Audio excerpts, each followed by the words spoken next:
Live with us now from Washington, D.C. is Professor Peter Kuznick. Professor Kuznick is a professor of history. He's also the director of the Nuclear Studies Institute at the American University. Thanks for joining us, Professor Kuznick. Good to have you with us on the show. Professor Kuznick, following the death of Hassan Nasrallah, his cousin Hashem Safieddine has been touted to be the front runner to take Nasrallah's place as the leader of the Hezbollah. And now reports say that he's unreachable. There has, however, been no comment from the Hezbollah so far. What are your initial reactions to this?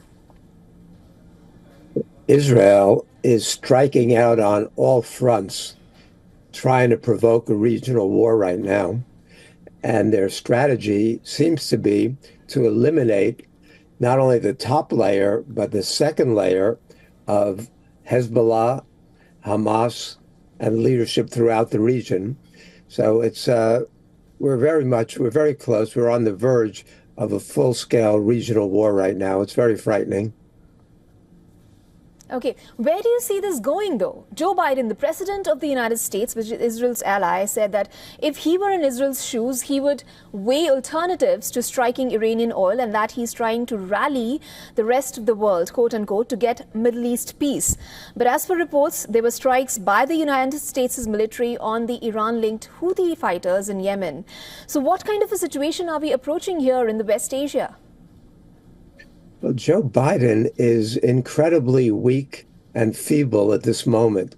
To watch him in his press statements, it's really distressing. He can barely get out of sentence at this point. So to think that Joe Biden is going to be able to prevail upon Netanyahu to stop this aggression is really a pipe dream right now. The Israelis are not only providing the arms, we're cheerleading the Israelis. I want to quote from the Israeli daily newspaper Haaretz, which had an editorial said the state of Israel is in the midst of the most difficult period in its history under a reckless leadership headed by a man whose only promise he has made and kept to his people was to live by the sword. He goes on and talks about this. This is the Israeli daily newspaper Haaretz talks about the aggression, this war spirit that's in Israel right now, being led by Netanyahu, striking out on every front and supported by the United States and many of the Europeans. So we're really on the verge of something much more catastrophic that nobody wants to see, and we don't know how it ends. If it ends in regional war, ends in world war, it's a very, very dangerous situation.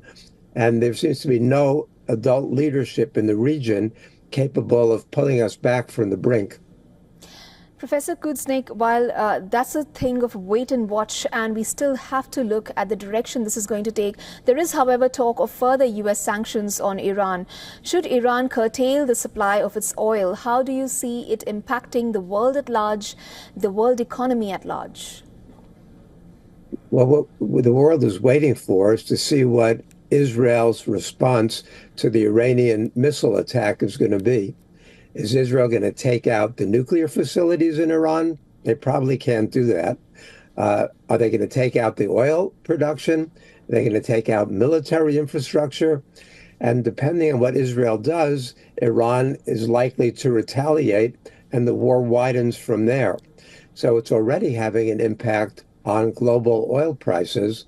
And if that happens, does Iran then cut off the Strait of Hormuz, which 20 to 30% of world's oil supply flows through?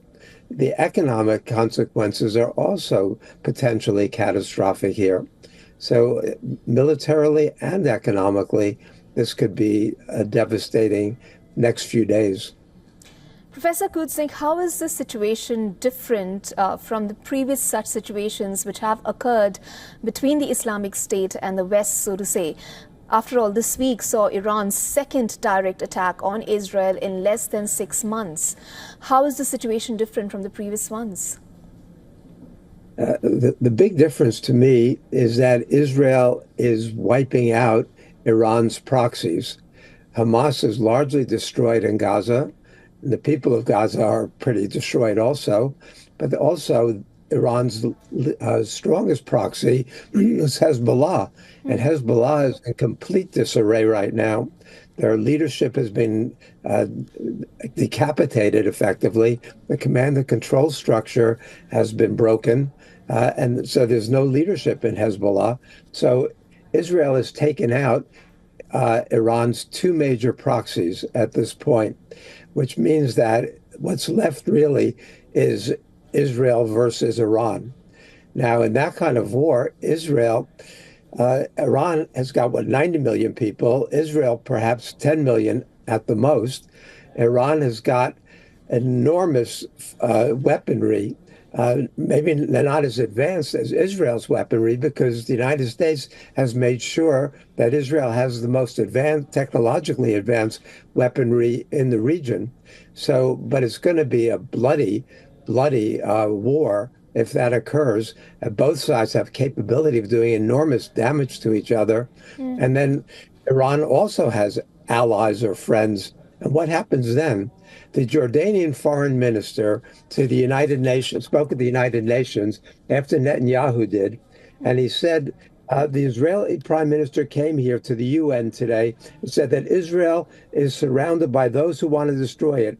We're here, members of the Muslim Arab Committee, mandated by 57 Arab and Muslim countries.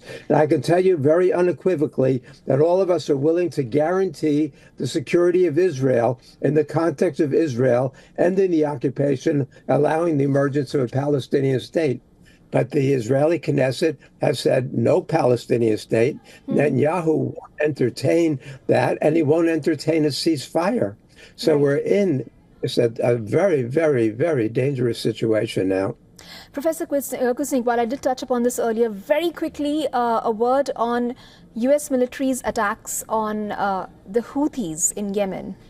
While on the one hand, Joe Biden is talking about world peace and peace in West Asia, can you give us a quick word on that? What repercussions is that supposedly going to have? In the areas where Israel is not expanding the fighting, the United States is. The United States has got aircraft carriers in the region, numerous warships in the region. What Netanyahu's strategy is, which is so dangerous, is to provoke a war between the United States and Iran. There's a strong faction of hawks in the United States who've been wanting to go after Iran for years. They were more prevalent during the Trump years, but they're still there during the Biden presidency. And that's what Netanyahu's strategy is.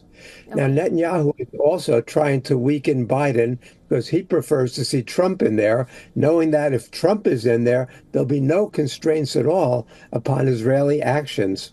And so, again, I keep stressing how dangerous this all is. Thank you so much, Professor Peter Kuznick, for your insights on the latest developments in West Asia. Thank you. For all the latest news, download the WION app and subscribe to our YouTube channel.